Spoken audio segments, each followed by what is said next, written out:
Sometimes I think praise could probably be some of the worst things that ever happened to you, just because you start to feel good about yourself, content where you're at, and so as much as like people tell me, oh, they're talking great about you on TV, the more and more you watch film, the more and more you can improve, and so yesterday I took a lot of time to watch the film, things I could have done better, and just kind of push all that stuff to the side. It's all about getting better every week, and that's what I plan on doing.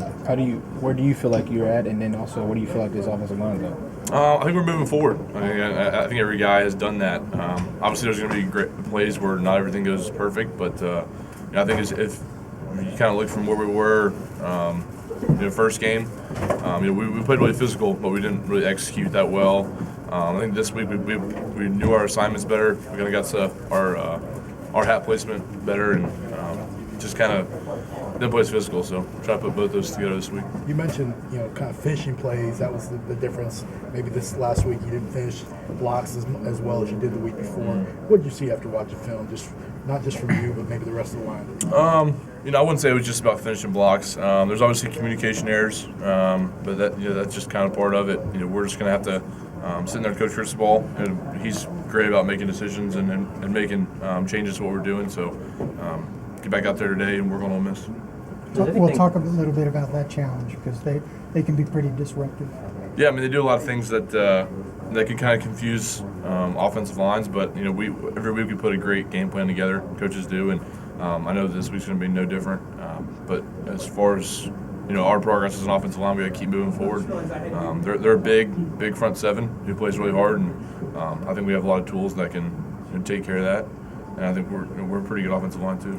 Ryan, Coach said that part of your preparation is going back and looking at last year's game when you played them, figuring out what they did right, what Alabama did wrong. Just looking back on that game, why did they win? What did they do to win that game? Or what did Alabama? I don't know. I don't remember much about last season. It was a year ago.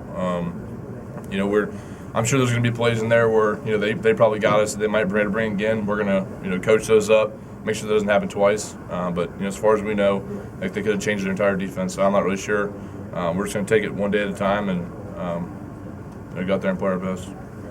You've mentioned kind of being the leader of the offense. How do you put that into action? How do you show that with this team, especially maybe in game situations? Well, I think it's the biggest. Leadership isn't always about being front and center and being the vocal guy. I've never really been a huge vocal guy. It's something I've continued to keep working on it, and it's hard for me. But one of the biggest things that I think I can bring is just the experience that I've had. Being a starter for my third year now, played in a lot of big games, and a lot of guys on our offense are young, and it's a game day atmosphere. A lot of guys haven't done that before. Just kind of tell the team that look, there's going to be all these external factors that are going on, but at the end of the day, it's our 11 versus their 11, and as soon as that play clock starts going on, it's just football. So just that kind of factor, and then just getting into routines as an offense. Going out there today, working on Ole Miss, and just getting better every week. Dominic Jackson struggled at times on Saturday. What have you seen from him? He did, but I'm not going to say I didn't struggle my first year either. So he's a kid who, he's made so much progress because, coming from his junior college offense where they didn't really pass pro to now blocking the SEC, it's hard for him. But he's made a lot of progress, and, things aren't going to go great. But I think, you look at that kid right there, he's a kid who just wants to get better every single week. So I don't expect anything different from him than just getting better every week. How do you sense Coker will be for this moment? Because this is obviously the toughest test that he's had being a starter.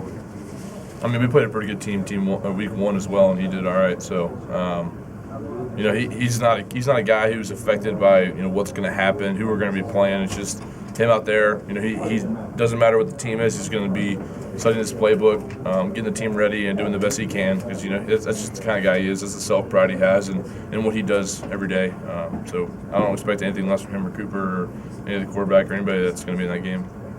You guys don't lose too many games here, so you don't experience this that often. But is there a little bit different motivation, a little bit more pointing to this game in the summer for a team that beat you last year? No, every week, every team's gunning for us. That's just that's the nature of the beast when you play at Alabama. Now we're starting SEC play, so every week's going to be a test. And I'm not saying the past two haven't been, but every time you get in the SEC play, it feels like it kind of gets ramped up a little bit. So there's going to be a different energy out there for us, and we're just going to set it to the challenge. Kim Deechie's a guy that's kind of played all over the line a little bit.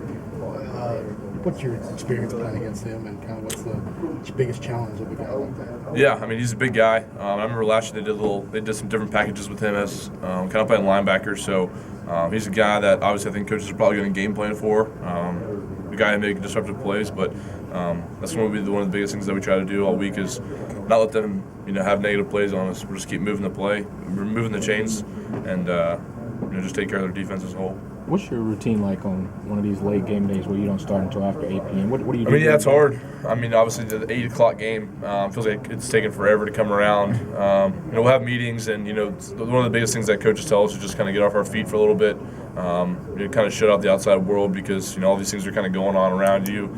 You have game day, all these atmospheres, and I think that's where another part of my leadership can come in. It's just just tell guys, look, there's so many things that are going on now, but at the end of the day, it's just us and football and the game plan that the coaches have given us. So just kind of keep the guys locked in, but at the same time, you want to kind of relax a little bit because it's going to be a long night as well. Last one. It seemed like go ahead, Kim. Do y'all watch football? That's a long day. Yeah, I think some guys do. I mean, I watch it every now and then, but sometimes you kind of get tired of it. So some guys nap. Some guys. I mean, I know when I'm outside of football, I don't really watch too much football. I just watch something else. Just because you live it every single day for so long, and but it's also kind of good to see what other SEC schools are doing. So it just depends on who you are, I guess.